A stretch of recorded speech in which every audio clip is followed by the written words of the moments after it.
That's right, everybody. Another Mercedes SL, and this is an SL500. Following up after my 450 SL, a little bit of a change of name in there, but this is the 2001 R129 Mercedes-Benz SL. It is the next generation to my old 450 SL. As you know, we've recently sold that car. It actually went to Bulgaria, believe it or not. Great car. I had a lot of fun with it, working on it. It was just quite amazing.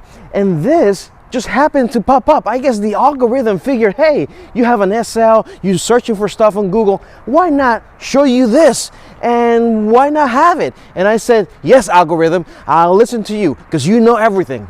So let me just show you around, guys. This car is equipped with, how do I open the hood again? Right here. This car is equipped with a 5-liter V8, producing 302 horsepower. And look, let's start with the quirks right away. Check this out. To open the hood, there's a little handle right at the bottom that you have to pull out, right out of the emblem. Trust me, it took me a while to figure that out. I've had this car now for almost 6 months. I bought it in June, and I kind of kept it hidden from all of you. You may have seen, blips of it in different videos, but I've been just enjoying it and working on it for quite a bit. I've done a lot of work on this car, believe it or not. Nothing major, but a lot of little things. We'll go through that in a little bit. But this, the 2000, well, it started in 92 to 2002, I think it was the year range for the R129, and they had a slew of different engines, but this one came with a 5-liter V8 producing 302 horsepower and 329 pound-feet of torque. It's a beautiful engine. Oh my God, this engine is so smooth. It's amazing, very durable.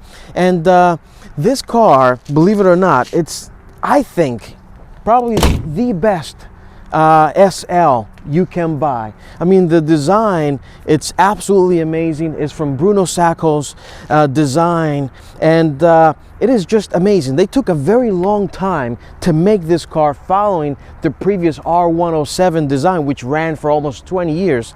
And so this, it's a great progression from that vehicle, but it's a lot more modern. If you put this car right next to the previous one, the one that I had, the 450 SL, it is like two worlds apart. It's completely different. It's amazing. But this car is just, I mean, this one has the sports package with the AMG 18-inch wheels. I did replace the tires. These are Continental Extreme Contact tires. I think they're amazing tires for the price. I've also replaced the brakes on this car, front brakes, rotors, and guess what? The convertible top. I don't have the hard top, but I do have this convertible soft top. Now come around and let me show you a lot of the interior features. Now, I'm not gonna go and do a comprehensive display of all the features, because I will do another one of my what to look for videos where I'll show you what to look for when buying one of these cars, and I'll also share with you a lot of my favorite features. But this car is just filled with cool stuff. Now, one of the first things that I want to show you about, it's right here on the headrest. And this is just quite amazing, because what happens is, as you adjust the headrest on your seat, which you can do electronically right here, the seat belt also adjusts with it. So it is just so cool to see. Now inside, the feel of this car, it feels like the old R107, but just very modern. And it's just quite interesting. It is a great place to be. Even turning, driving around, it feels a lot like the old car, but just in a modern way. So let's put the top down. It is a hydraulic convertible top mechanism, and it is aggressive. I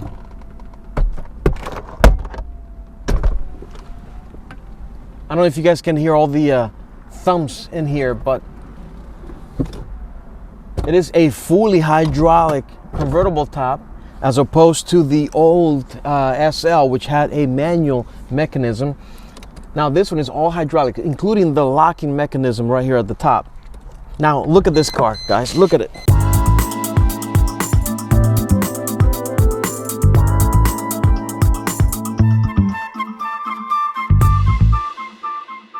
Now the rest of the car is just quite epic. I mean, this is, you know, true Mercedes design. Princess Diana had one of these guys. It is just like the royalty of cars from that era.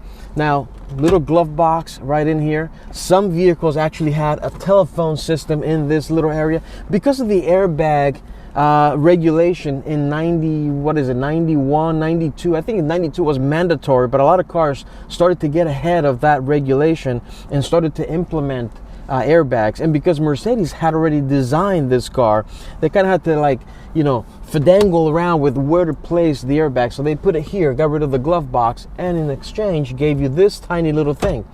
Now I think it's pretty cool how it opens up and closes up. Here you have the armrest extender, so you can extend this and, you know, get more comfortable inside the car. Cup holders in here that fold in and out, and you can close all of this.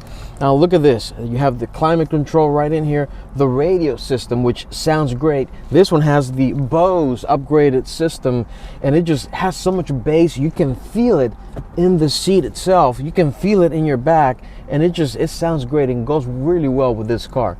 Look at this, traction control, stability control, door locks. You have your windows here. This is for your mirrors and to open up the top. Now the top button, how cool is this, guys? The top button actually looks like the top of the car. It is, you know, it's just so neat to see details like that.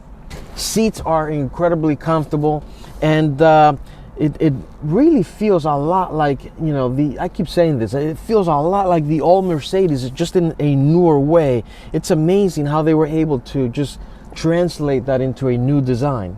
But as you guys know, I'm on a mission to turn every one of my diecast cars into a reality, and this is one of them. I actually wanted an S600 with the V12, but you know, I took the opportunity as this one popped in, and you know what? I've really been enjoying myself. Now, let me take you for a spin and show you what this car is all about.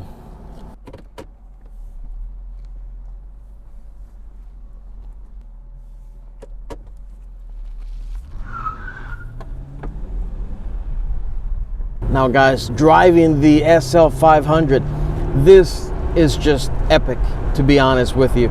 You still feel the quality of the drive, the build that was put into these cars.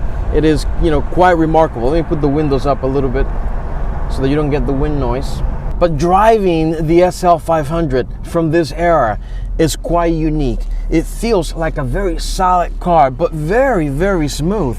If you drive one of these cars, you just feel like you're driving on a cloud, but a very stable cloud. There's a lot of roll when you turn. You take heavy, you know, fast corners on this car, but they're controlled somehow. It's not like you're gonna feel like you're falling off the cliff in you know, an older Cadillac or anything like that. It's very controlled. It's pretty amazing. Now, the feel of the car here is very unique, just because of the design and the time period. The dashboard, very open, very short, very small dash. Down low, you have a lot of space here of the door sills. You can see outside and just experience the exterior. The engine is very torquey. It just picks up and goes really quick. Now, fortunately, you have traction control to save you from smoking those tires, but if you choose to, you do have the option to turn that off. Now, 302 horsepower may not sound like a whole lot, and in reality, by today's standards, it isn't. But for this car, it is well matched. I mean, this is not a sports car, this is a Grand Tour, and for that, I think it works perfectly. Now, to me, guys, I think this is probably the best SL to get. I mean, the design, the quality, and just the feel of the car is quite remarkable. Now, if you're looking to buy one of these, the R129 Mercedes-Benz, I have some recommendations, and I'm going to be making a video on what to look for coming up shortly. And to a lot of people say, get the older models because they have the most genuine and closest design to what Bruno Sacco wanted to do. But to me, I feel like the later model years, it's where it's at. Thanks for watching, everybody. I'll see you in the next video.